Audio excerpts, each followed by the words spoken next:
Big boss 13వ వారానికి గాను Teja, Prithvi eliminate అయ్యారు. ఇక బిగ్ బాస్ ఇంట్లో 14వ వారం సోమవారం ఎపిసోడ్ లో నామినేషన్ లో పెద్ద ట్విస్ట్ ఇచ్చాడు బిగ్ బాస్. నామినేషన్ కి సంబంధించి ఇది చివరి వారం అనే విషయం తెలిసిందే. దీంతో ఈ వారం ఫైనలిస్ట్ కి వెళ్లిన అవినాష్ తప్ప అందరూ నేరుగా ఆడియన్స్ చేత నామినేట్ అవుతారని తెలిపారు బిగ్ బాస్. దీంతో నిఖిల్, గౌతమ్, ప్రేరణ, విష్ణుప్రియ, నబీల్, రోహిణి నామినేట్ అయ్యారు. ఈ నామినేషన్స్ లో గౌతమ్, నిఖిల్ మధ్య వార్ జరిగింది. గౌతమ్ నోరు జారి అన్న మాటలు ప్రస్తుతం సోషల్ మీడియాలో వైరల్ గా మారాయి. వీరిద్దరి మధ్య అసలు గొడవలు ఎలా మొదలయ్యాయో ఇప్పుడు తెలుసుకుందాం. 14వ నామినేషన్ లో ఓ ట్విస్ట్ ఇచ్చాడు బిగ్ బాస్. నామినేషన్ నుంచి సేవ్ అయ్యే అవకాశాన్ని కల్పించాడు. అదే సమయంలో నామినేషన్ నుంచి సేవ్ అయ్యే ఒకరు సెకండ్ ఫైనలిస్ట్ అవుతారని తెలిపారు. ఇక అవినాష్ బిగ్ బాస్ 8 ఫైనలిస్ట్ కావడంతో మిగిలిన 6 కంటెస్టెంట్స్ నుండి ఒకరిని ఫైనలిస్ట్ రేస్ నుంచి తొలగించమని బిగ్ బాస్ చెప్తాడు.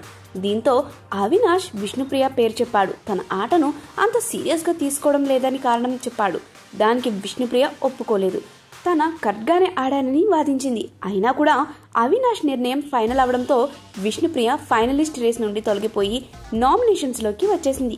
ఆ తర్వాత విష్ణుప్రియ గౌతమ్ పేరు చెప్పింది. ఇతర కంటెస్టెంట్స్ తో తన ఇంటరాక్షన్ అంతగా లేదు అనడంతో పాటు ఇతర కారణాలు కూడా చెప్పింది. దీంతో గౌతమ్ కూడా నామినేషన్స్ లోకి వచ్చేశాడు. గౌతమ్ నిఖిల్ ని నామినేట్ చేశాడు. నిఖిల్ ను ఫైనలిస్ట్ రేస్ నుండి తొలగిస్తున్నట్లు తెలిపారు. తన ఇతర కంటెస్టెంట్స్ గురించి మాట్లాడుతున్న మాటలు, చేస్తున్న ఆరోపణలు చాలా పెద్దవి అన్నాడు. ఇంత చిన్న కారణంతో తనను నామినేట్ చేయడం నిఖిల్ కు కూడా నచ్చలేదు.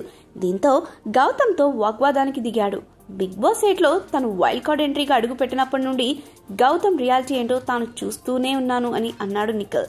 అదేంటో చెప్పమని అడగగా ముందుగా ప్రేరణను నామినేట్ చేసి తర్వాత తనతో ఫ్రెండ్లీగా ఉంటున్నాడంటూ ప్రేరణ పేరును మధ్యలోకి లాగాడు. దీంతో ఈ విషయంలో వారిద్దరి మధ్య కాసేపు వాగ్వాదం జరిగింది. ఆ తర్వాత యష్మి పేరు మధ్యలోకి వచ్చింది. మాటలు సరిగ్గా రానివ్వమని, తానే యష్మిని వాడుకున్నావని అన్నాడు నిఖిల్. అది ఒప్పుకోని గౌతమ్, బయట నీకు వేరే మనిషి ఉన్నప్పుడు హౌస్ లో యష్మితో అలా ఉండడం కరెక్ట్ కాదు అన్నాడు. ఒకప్పుడు యష్మికి గాజులు సెలెక్ట్ చేసి ఇవ్వడం వల్ల నిఖిల్ పై ఆశలు పెంచుకుందని బయటపెట్టాడు. దీంతో అయిపోయిన విషయాల గురించి గౌతమ్ అలా మాట్లాడడం కంటెస్టెంట్స్ కు కరెక్ట్ కాదనిపించి తనను అడ్డుకున్నారు. గౌతమ్ మాత్రం తాను మాట్లాడిందే కరెక్ట్ అన్న ఫీలింగ్ లో ఉన్నాడు. ఇక చివరిగా నిఖిల్ రోహిణిని ఫైనలిస్ట్ రేస్ నుంచి తప్పించాడు. ఇతర కంటెస్టెంట్స్ తో పోలిస్తే రోహిణి ఆట తక్కువగా ఉందనే కారణం చెప్పాడు. మొత్తానికి నామినేషన్స్ లో అవినాష్ తప్ప అందరూ ఉన్నారు. ఇక ఓటింగ్ విషయానికి వస్తే గౌతమ్ టాప్ లో ఉన్నాడు. అతనికి విన్నర్ అయ్యే అవకాశాలు ఎక్కువగా ఉన్నాయని అంటున్నారు ఆడియన్స్. మరి ఎవరు విన్నర్ అవుతారో మరో వారంలో తెలిసిపోతుంది.